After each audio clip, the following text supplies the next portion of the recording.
साल में एक बार मनाई जाती है, नाग दीपावली के दिन। पितृलोक में दीपावली रोज मनाई जाती है।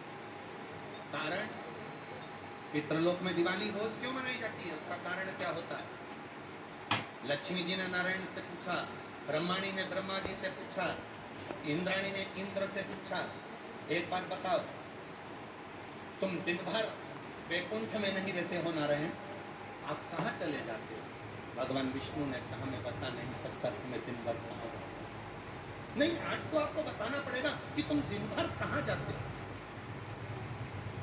तुम दिन भर रहते कहाँ हो, कहाँ पहुंच जाते हो दिन भर, आपको बताना पड़ेगा, ये आपको बोलना पड़ेगा।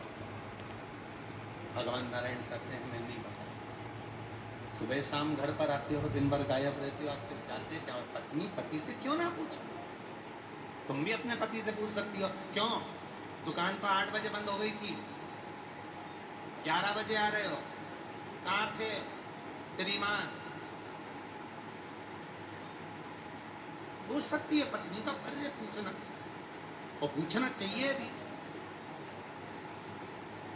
पूछना चाहिए, उसमें क्या दिक्कत है? पति को बताना भी चाहिए अपनी पत्नी को कि मैं वहाँ गया था, तो मैं आते आते मंदिर होते हुए आया, तो ऐसा हुआ, तो पूरी पूरी बात बताना चाहिए। धर्म पत्नी को बताना चाहिए कि मैं गया था, ये काम था, वो काम। लक्ष्मी जी ने पूछा, तुम दिन भर कहाँ रहते हो?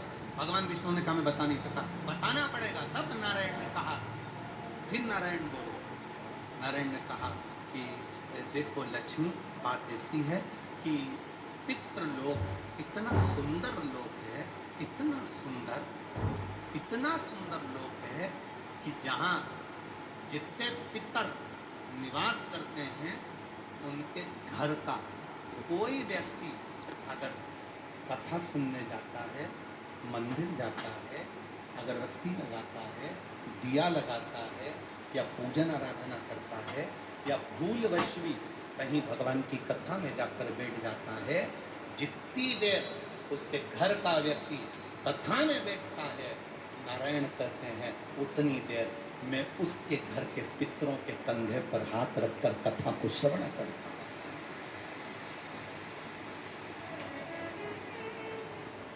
पितृलोक इतना सुंदर है, और पितृलोक के जो स्वामी हैं, आर्यमा स्वामी, वो पितृलोक के जो स्वामी हैं वो भी बड़े सुंदर हैं, और पितृलोक के जो स्वामी हैं बड़े सुंदर, और पितृलोक के स्वामी जिस पर बैठते हैं, काय पर बैठते हैं? कौवे, वो भी बड़ा सुंदर, अति सुंदर। अरे गुरुजी कहाँ की बात कह रहे हो, सबसे सुंदर पक्षी तो मोर है, राष्ट्रीय पक्षी में भी उसको कहा सबसे सुंदर पक्षी तो मोर है, और आप कह रहे हो कि दुनिया का सबसे सुंदर पक्षी कौवा है। अरे भाई, जिसने कथा नहीं सुनी उसको लगता है कि दुनिया का सबसे सुंदर पक्षी मोर है, और अगर शास्त्र को उठाकर देखोगे तो दुनिया का सबसे सुंदर पक्षी कौवा था। पहले नंबर पर सफेद, सुंदर, अति सुंदर कौवे के आगे कोई पक्षी नहीं था। तो ब्रह्मा जी ने पृथ्वी पर यज्ञ करा, और पृथ्वी पर जब यज्ञ करना चाहा ब्रह्मा जी ने, तो उस समय पर ब्रह्मा जी ने कहा, मुझे इस पृथ्वी पर यज्ञ करना है, इस जमीन को लीपने के लिए अमृत की जरूरत है। जैसे अपन गाय का गोबर लीपने के लिए लाते हैं, वैसे ब्रह्मा जी ने कहा, इसको लीपने के लिए अमृत चाहिए। अमृत कौन लेकर आएगा? कोई आगे नहीं आया, तब ब्रह्मा जी ने कौवे को बुलाया, हे कौवा, तुम अमृत लेकर आओ, क्योंकि तुम्हारी दृष्टि बड़ी प्रबल है, तुम अमृत को ढूंढ कर ला सकते। कौवा, अमृत तो लाना, पर झूठा मत करना, अमृत को लेकर आना, मुझे बताना कहाँ रखा है तो मैं लेने चले जाऊँ। कौवे ने कहा, जो आज्ञा ब्रह्मदेव।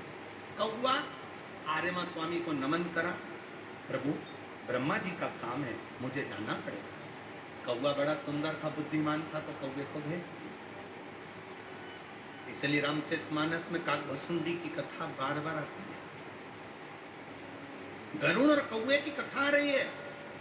कौवा कितना विद्वान था, चला अमृत का पता लगाने के लिए। जब कौवा चला, अमृत का पता लगाते लगाते लगाते लगाते कौवे ने संकल्प ले लिया था कि जब तक अमृत नहीं मिलेगा मैं मुंह झूठा नहीं करूंगा। पानी तक नहीं पीऊंगा। भूखा प्यासा कौवा दौड़ता रहा। आर्यमा स्वामी से कहकर कौवा दौड़ते दौड़ते दौड़ते दौड़ते जाए। बहुत दिन हो गए तब कौवे को अमृत मिला। अमृत मिला तो कौवे को लगा बहुत तेज प्यास लग रही है, करूं क्या? कौवे ने उस अमृत को झूठा कर दिया।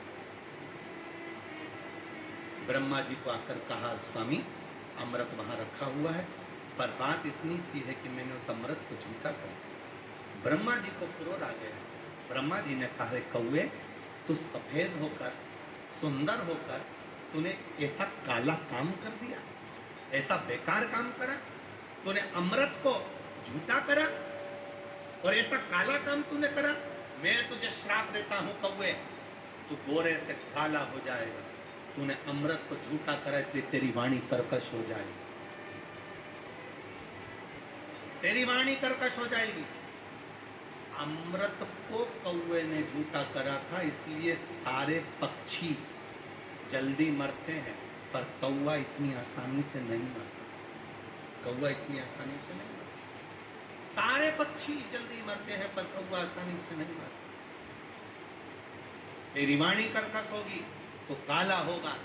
सुंदर कौवा काला हो गया। आर्यमा स्वामी ने देखा कि मेरा कौवा, मैं जिस पर बैठता हूँ ये काला हो गया।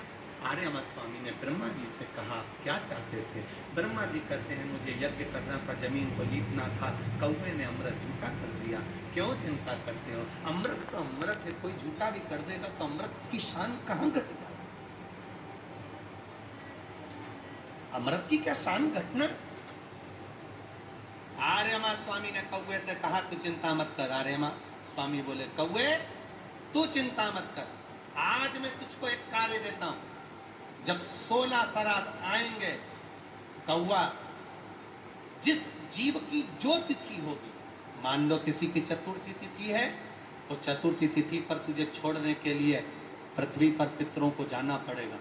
जब उनके छत पर तो पितरों को छोड़ने के लिए जाएगा, कौवा जब तू वापिस आएगा, तेरे लिए छत के ऊपर भोजन रखा रहेगा। जिसकी छत पर भोजन रखा मिल जाए उसको तू पाएगा तो पितृ तृप्त होंगे। कौवे ने कहा, मेरे द्वारा पितृ तृप्त होंगे? कौवा नहीं, जब पितर वापिस आएंगे, पितृलोक में रहेंगे, उनको 1 वर्ष के अंदर जब भूख लगेगी, तब कौवा तू अपनी चोंच में उनकी छत से जो भोजन लेकर आएगा, अपनी चोंच से निकालकर उन पितरों को देगा, जिससे उनका कल्याण होगा और वो आशीर्वाद प्रदान करेंगे, वो वर प्रदान करेंगे। हम नहीं पहचानते हमारे शास्त्रों के विधानों को, हमने कह दिया ये अच्छा है, हमने कह दिया वो अच्छा, उसको